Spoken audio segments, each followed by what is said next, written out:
Mga kapuso, patuloy pa rin niyang nararanasan ang epekto ng El Nino. Lubos na naapektuhan ito ang mga pananim sa iba't ibang lugar sa ating bansa. Hindi nga lang sa init umaaray ang mga magsasaka, kundi pati sa tuyot na rin nilang kita. Narito po ang aking special report.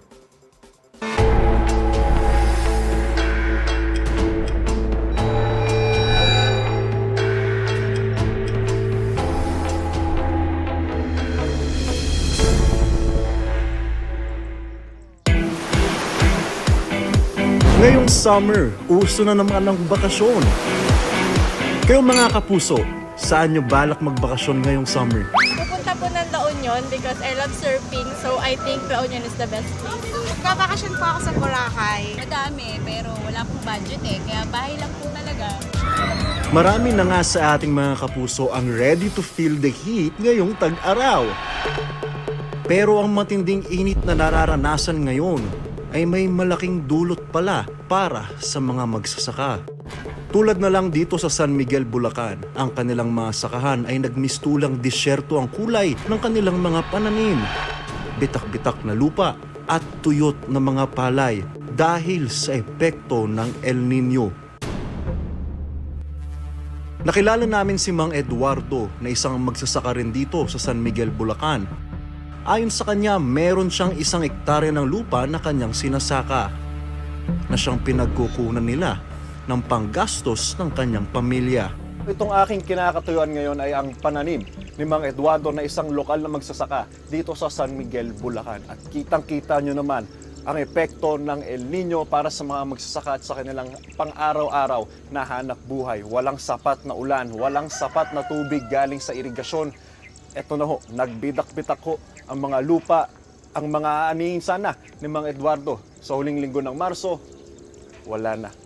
Yun na lang ang aming asahang pangkain sa susunod na mga buwan. Ang inaasahan sana ni Mang Eduardo na pera ay nagmistula na lang parang mga damo. Itong mga kulay green, may chance pa ba to? Wala na itong chance mabuhay. Wala na ito. Basta pag ganitong kulay, wala na to. Wala na to. Matuyot na sila. Saka yung bitak niya, napakalalim na. Kitang-kita ang mga irigasyon dito sa San Miguel, Bulacan ay uhaw na sa tubig.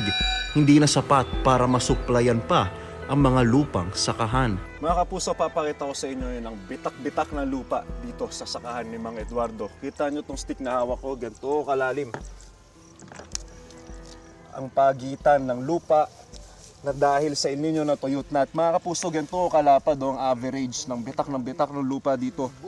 Sa saka ni Mang Eduardo, sobrang tigas na ng mga lupa, parang bato na hindi na pwedeng pagtamnan. At itong mga palay niya, wala na, patay na, wala nang buhay, kahit manutubigan, hindi na kakayanin. Ayon sa municipal agriculturist ng San Miguel, Bulacan na si Glenn Ortiz, nasa 1,500 hektarya na nga ang apektado ng El Nino sa San Miguel, Bulacan. As of now po, ang standing crop po namin is 3,000 hectares. Meron na po kaming natala na 1,500 hectares po na totally damaged po ng El Nino. Bali nasa 50% po yung totally damaged area po namin dito. Ayon kay Mang Eduardo, umabot na sa 40,000 piso ang lugi niya sa kanyang sakahan dahil sa El Nino. Na-damage assessment na po namin ito sa region, pati po sa crop insurance. Natulungan na din po natin yung mga farmers na ma-report agad yung mga napinsala po nila na saka para po mas mapabilis po yung pagkuha po nila ng ayuda po na pwede po nilang makatulong sa kanilang panimula muli. Yung insurance, medyo maliit naman yung nakukuha namin dyan. Hindi rin sapat doon sa aming nagastos. Talaga namang ang pagtatanim ay hindi biro. Dugot pawis ang puhunan ng ating mga magsasaka rito gaya na lang ni Mang Eduardo. Kaya ngayong panahon ng El Nino, hindi lang daw mga palay nila ang tuyot at uhaw. Gayon din ang kanilang mga bulsa. Ay, hindi mag-stretching. Hindi. Kapuso, para laging una ka sa mga balita, bisitahin at mag-subscribe sa GMA Integrated News sa YouTube. Sa mga kapuso abroad, samahan nyo kami sa GMA Pinoy TV at sa www.gmanews.tv.